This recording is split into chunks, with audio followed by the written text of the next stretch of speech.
Tapi jangan pernah kehilangan harapan saudara. Amin. Saudara boleh kehilangan apapun dalam hidup saudara, tapi jangan pernah kehilangan iman saudara. Amin. Selama kita masih bernafas, selama kita masih hidup, harapan itu masih ada. Amin. Karena firman Tuhan katakan masa depan sungguh ada dan harapanmu tidak akan pernah hilang. Amin. Pak, tapi mustahil Pak. Pak, tapi nggak mungkin Pak. Pak, tapi pintunya sudah tertutup Pak. Pak, tapi umur saya sudah terlalu tua Pak. Pak, tapi vonis dokter bilang begini Pak. Saya mau katakan selama kita masih punya Tuhan, apapun yang orang katakan, harapan itu masih ada. Yang percaya katakan amin. Makanya saya mau katakan saudara, kita sebagai orang Kristen, kita harus kenal siapa Tuhan kita. Semakin kita mengenal siapa Tuhan kita, semakin kita tahu kita siapa. Amin.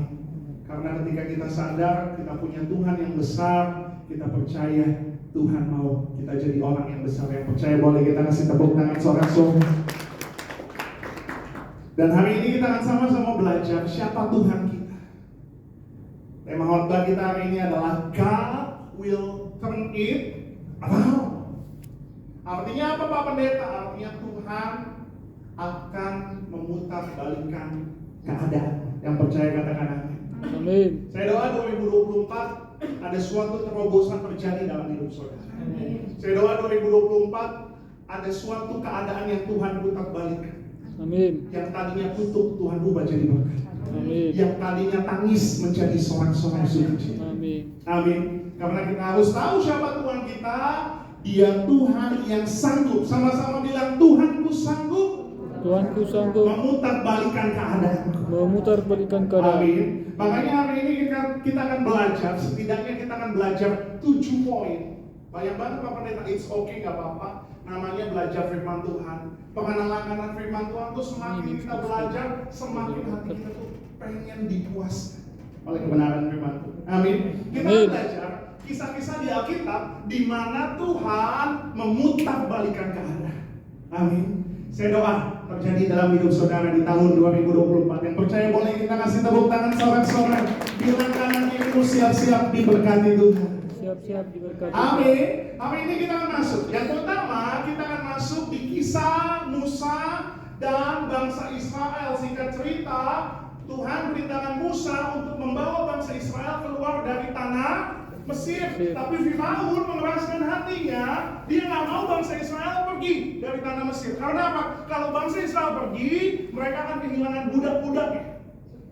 Sumber daya manusianya akan berkurang. Makanya Musa dengan segala macam cara, dia berdoa sama Tuhan. Dan Tuhan berikan tulah bagi bangsa Israel. Supaya apa? Supaya Firaun melepas bangsa Israel. Singkat cerita, akhirnya setelah tulah yang terakhir, Firaun bilang, oke, silakan pergi bangsa Israel dari tanah Mesir. Tapi ternyata Firaun mengeraskan hati.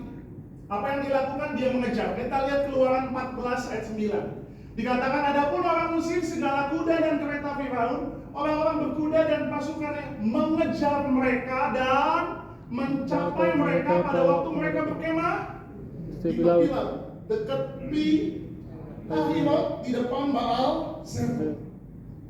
Ketika dalam keadaan terjepit, kita lihat apa yang dilakukan bangsa Israel. Ayat yang 10. Ketika Firaun sudah dekat, orang Israel menoleh, maka tampaknya orang Mesir bergerak menyusul mereka. Mereka panik, mereka terjepit, mereka dikejar sama orang Mesir. Sampai di sini saudara ngerti maksud saya? Kemudian apa yang dikatakan? Ketakutanlah orang Israel dan mereka berseru-seru kepada Tuhan. Doa sih, berseru sih sama Tuhan. Tapi kita lihat apa yang mereka katakan di ayat yang ke-11. Dibilang gini, Musa. Kenapa dibilang Musa? Karena Musa yang membawa mereka keluar. Dikatakan, Musa, emang gak ada kuburan di Mesir? Makanya kau bawa kami ke sini untuk mati di padang gurun. Amin.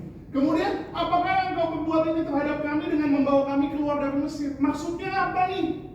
Kamu bawa kita keluar. Emang gak ada kuburan di Mesir? Jadi kita harus mati di padang gurun, dibilang gitu. Seringkali kita mulutnya sih doa, tapi ngomongnya aneh-aneh. Saya mau katakan saudara 2024 kalau saudara dalam keadaan terjepit, berdoa. Amin. Tapi jaga mulut. Gak usah ngomong aneh-aneh. Mati dah di gue. Selesai deh bisnis aku. Aduh, hancur deh rumah tangga. Come on, hati-hati jaga mulut. Bangsa Israel dikenal dengan bangsa yang bersungut-sungut. Amin. Makanya saya katakan 2024 jangan sungut-sungut. Kita lihat. Dalam keadaan terjepit, Musa bilang di ayat yang ke-13, kita lompat. Tetapi berkatalah Musa kepada Israel. Sama-sama kita baca. Janganlah takut, berdirilah tetap, dan lihatlah keselamatan dari Tuhan. Dalam situasi saudara yang terjepit, mungkin kelihatannya pintunya tertutup. Mungkin kelihatannya udah gak ada kesempatan buat saudara. Tapi saya mau katakan, jangan takut, berdirilah tegak dan lihat keselamatan. Bahasa Inggrisnya boleh dikatakan, don't be afraid, just stand still and watch the Lord rescue you today. Dalam keadaan terjepit, mungkin saudara lagi dikejar-kejar orang, mungkin saudara lagi pintunya tertutup. Mereka ada di antara laut Teberau, tapi di belakang orang Mesir ngejar mereka. Udah gak ada harapan kelihatan, tertutup. Tapi Musa, Tuhan kalau perkataan Musa dikatakan, don't be, janganlah, just stand still, berdirilah tetap dan lihat keselamatan yang dari Tuhan. Sama-sama bilang, Tuhan yang akan menyelamatkan saya. Tuhan akan menyelamatkan. Amin. Kita lihat ayat yang ke-14, next slide.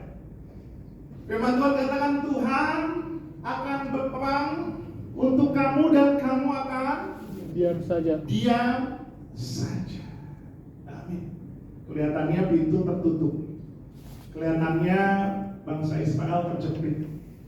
Tapi Tuhan katakan, jangan takut, tetap tenang, lihat. Tuhan akan berperang untuk kamu. Amin. Amin. Dan kamu akan Diam. seringkali mungkin kita melihat keadaan terjepit, kita mulai ngomong aneh-aneh, kita mulai tolong dong, ada orang nggak yang punya power yang bisa tolongin saya? Sampai lupa kita punya Tuhan. Dia Tuhan yang berperang buat saudara dan saya. Dia Tuhan yang sanggup membukakan pintu untuk saudara dan saya. Dia Tuhan yang sanggup memutar balikan keadaanmu. Amin. Kita lihat ayat 29 apa yang akhirnya. Akhirnya Tuhan membelah laut menjadi dua. Sehingga apa? Tetapi orang Israel berjalan di tempat kering dari tengah-tengah laut, sedang kiri kanan mereka air sebagai tembok bagi mereka. Saudara pelajari, Tuhan gak menghilangkan laut merah, enggak. Tapi Tuhan membuat mereka bisa berjalan melewati itu semua. Amin. Saya mau katakan mungkin masalahnya tetap ada, tapi Tuhan akan bawa, Tuhan akan bukakan pintu buat saudara, untuk saudara bisa melewati masalah itu. Yang percaya boleh kita kasih tepuk tangan sorak-sorak. Jadi yang pertama, Tuhan sanggup memutar balikan keadaanmu. Kita lihat Tuhan sanggup membuka jalan yang tertutup. Bila kau yang membuka pintu, tak ada satu pun yang dapat menutupnya. Kita lihat Wahyu 3 ayat 7, firman Tuhan katakan, dan tuliskanlah kepada malaikat jemaat di Philadelphia, inilah firman dari yang kudus, yang benar, yang memegang kunci Daud. Dikatakan apabila sama-sama, apabila ia membuka, tidak ada yang dapat menutup. Apabila ia menutup, tidak ada yang dapat membuka. Tidak ada yang dapat membuka. Saya mau katakan mungkin hari ini kelihatannya di depan saudara jalan tertutup.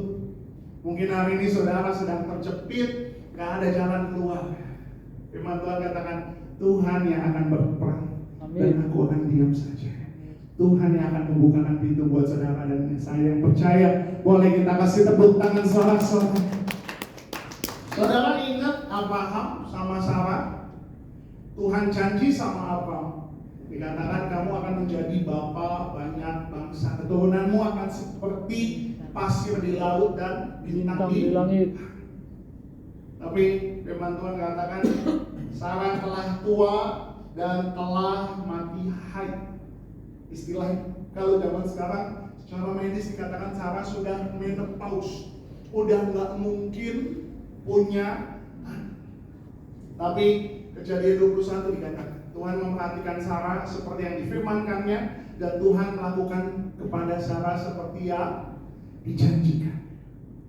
Mungkin kelihatannya pintu rahim Sarah sudah tertutup, udah gak ada harapan, tapi Tuhan pegang janjinya. Amin. Saya doa setiap saudara 2024 di bulan kedua, Tuhan kelihatannya kok pintu masih tertutup, tapi saya mau katakan Tuhan sanggup memutar balikan keadaan. Mungkin saudara pasangan suami istri yang merindukan, Pak, saya rindu punya keturunan. Saya doa Tuhan yang akan bukakan pintu rahimmu. Tuhan yang akan berikan saudara keturunan yang percaya. Boleh kita kasih tepuk tangan sorak-sorai kemuliaan buat Tuhan Yesus. Kita akan masuk ke kisah yang kedua. Kisah yang kedua adalah bangsa Yehuda dan Raja Yosafat. Singkat cerita, pada waktu itu kerajaan Israel, kerajaan Yehuda di bawah pemerintahan Raja Yosafat diserang oleh dua bangsa, yaitu Bani Amon dan Bani Moab. Saudara bisa baca, saudara bisa catat, saudara bisa buka di rumah di 2 Tawarik pasal yang ke-20. Tapi ini yang bagus, dikatakan ketika mereka terjepit, ketika mereka diserang oleh dua bangsa, mereka ketakutan.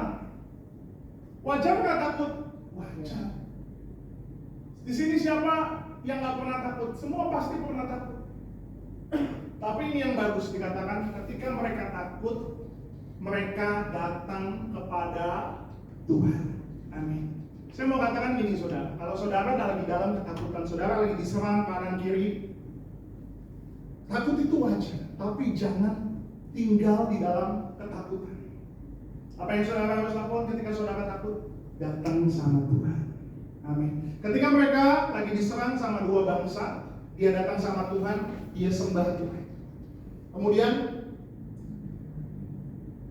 waktu itu ada suku Lewi atau orang-orang ya nabi pelihat dihinggapi roh Tuhan di tengah-tengah jemaat. Kemudian apa yang Tuhan katakan bagi mereka? Sama-sama kita lihat 2 Tawarik 20 ayat yang 15 dikatakan, camkanlah hai seluruh Yehuda dan penduduk Yerusalem dan tuanku Raja Yosafat, beginilah firman Tuhan. Sama-sama kita baca ini buat saudara dan saya hari ini. Janganlah kamu takut dan terkejut karena laskar yang besar ini. Mereka diserang dua bangsa, kekuatannya nggak cukup.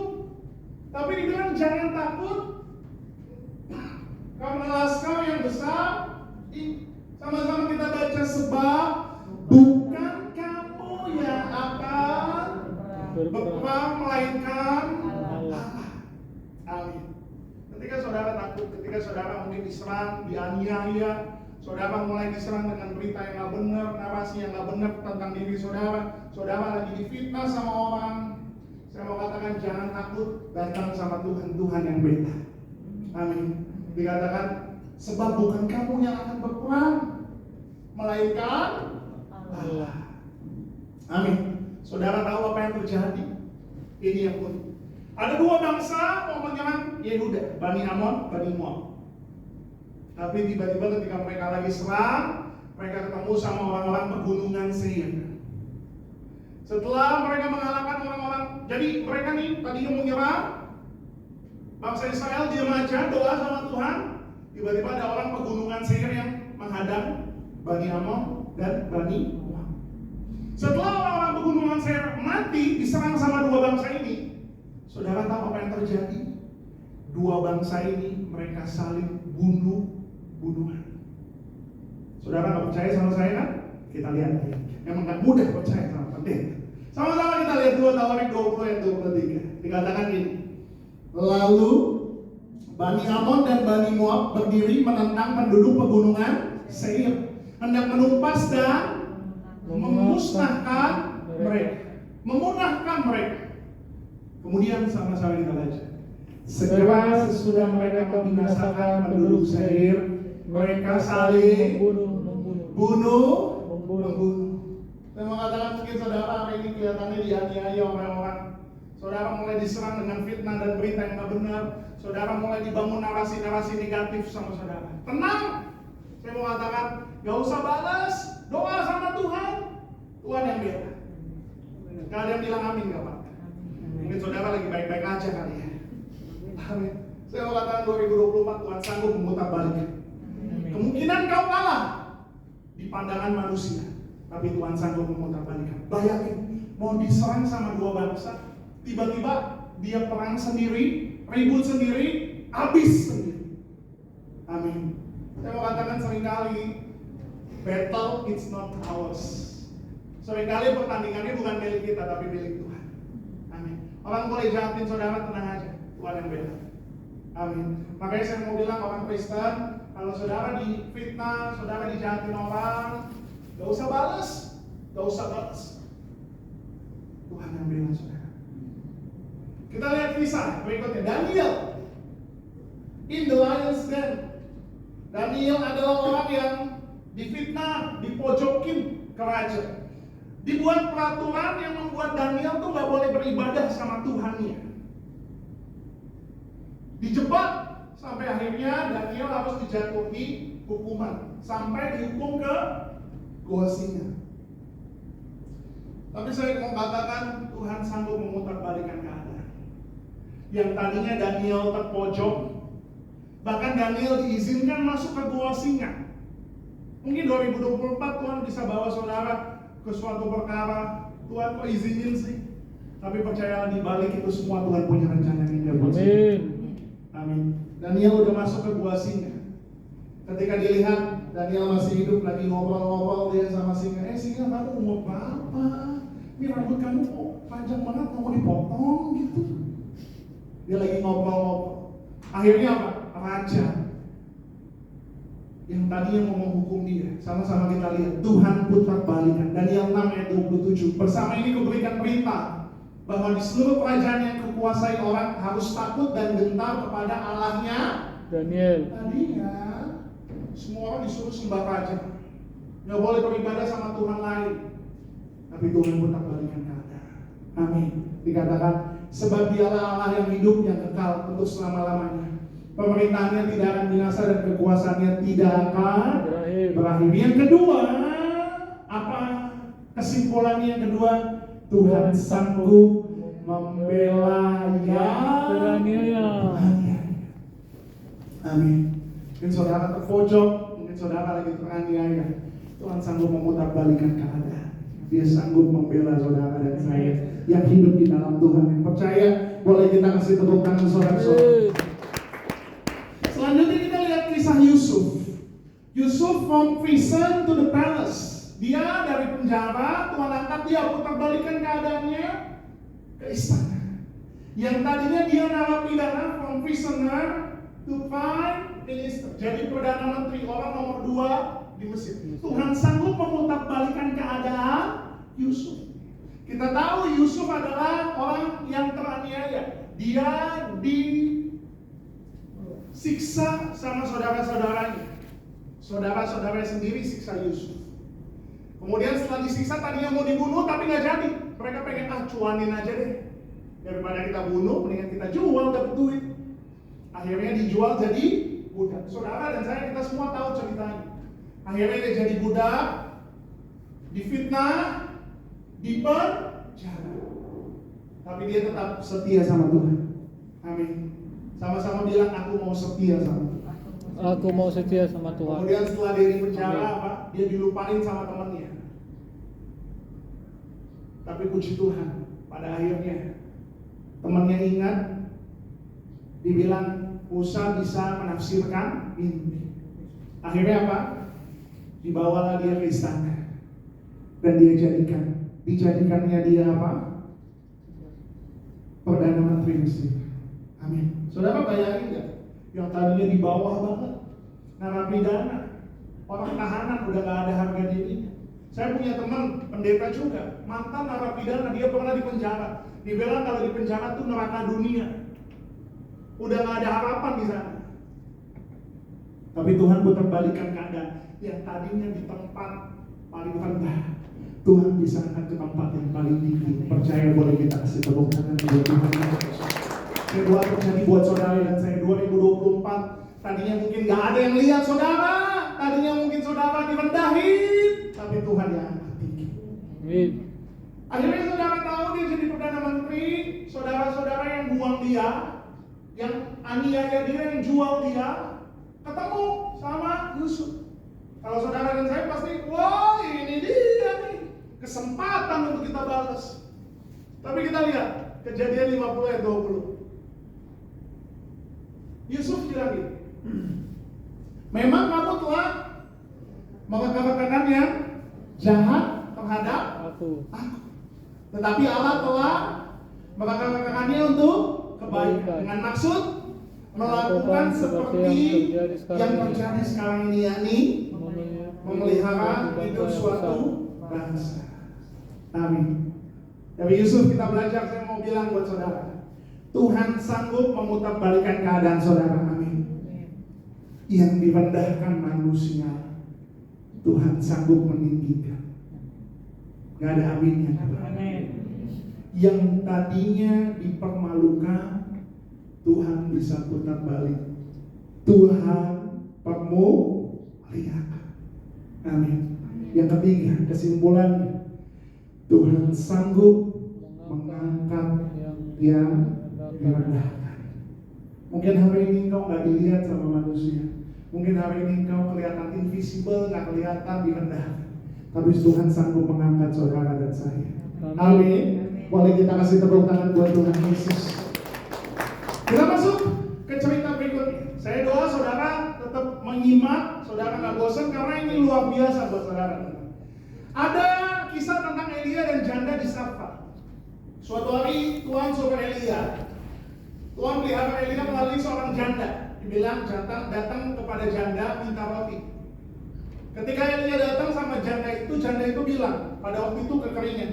Janda itu bilang, saya hanya punya segenggam tepung dan sedikit minyak. Kemudian dibilang, habis ini saya mau pulang ke rumah. Saya mau bikin segenggam tepung dan sedikit minyak itu jadi roti, terus makan berdua sama anaknya, kemudian mati. Kenapa? Udah gak punya makanan lagi. Amin. Sampai di sini saudara ngerti? Ya. Udah gak punya apa-apa lagi, diminta roti sama Elia.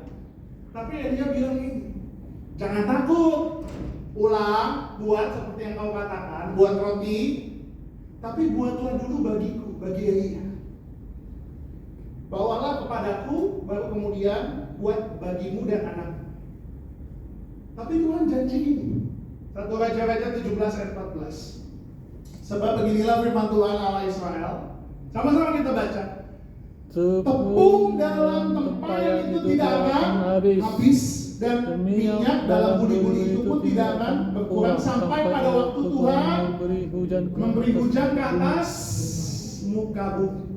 Tadinya cuma punya segenggam tepung, sedikit minyak dalam budi-budi. Tapi ketika dia mau taat, Tuhan sanggup putar balikan yang tadinya sedikit menjadi kelimpahan, yang tadinya kurang menjadi cukup, jadi kelimpahan. Amin. Amin. Ayat yang ke-16 dikatakan, tepung dalam tempayan itu tidak habis dan minyak dalam budi-budi itu tidak berkurang, seperti firman Tuhan yang diucapkannya melalui perantaraan Elia. Saya mau katakan Tuhan sanggup memutarbalikkan keadaan saudara dan saya. Next slide. Tuhan sanggup mengubah kekurangan jadi kelimpahan. Yang percaya katakan amin. Amin. Pak, kemarin istri saya membaca buku, Pak. Hah? Iya, terus habis dia baca buku nangis, Pak. Oh, emang dia baca buku novel apa? Cerita apa? Kok bisa nangis? Iya, Pak. Istri saya buka buku, dia baca buku tabungan saya, Pak. Istri nangis, Pak. Kok kisah Bapak nih akhirnya sedih banget sih, Pak. Nolnya dikit. Mungkin hari ini saudara lagi ngerasain yang namanya kekurangan. Saudara lagi menanti-nanti jawaban Tuhan. Tuhan, kurang Tuhan. Tuhan gak cukup. Tapi saya mau katakan Tuhan sanggup. Amin. Mengubah kekurangan jadi kelimpahan. Saudara ingat nggak kisah 5 roti 2 ikan? Tuhan lagi khotbah, tergerak hatinya oleh belas kasihan. Dia mau kasih makan orang-orang yang ngikutin dia. Kurang lebih jumlahnya ada 5.000 orang. Kalau di Alkitab 5.000 orang itu kurang lebih 5.000 kepala keluarga. Artinya, ya hitung aja rata-rata satu keluarga 3, bisa 15.000 orang. Terus Tuhan Yesus tanya, apa yang ada pada kalian? Murid-murid. Tiba-tiba ada anak kecil bawa kotak makan. Di kotak makannya anak kecil ini cuma punya 5 roti 2 ikan. Bisa nggak ngasih makan belasan ribu orang? Nggak mungkin. Tapi karena Tuhan punya kuasa yang dahsyat, Dia sanggup memberi makan 5.000 orang, sisa 12 bakul. Boleh kita kasih tepuk tangan buat Tuhan.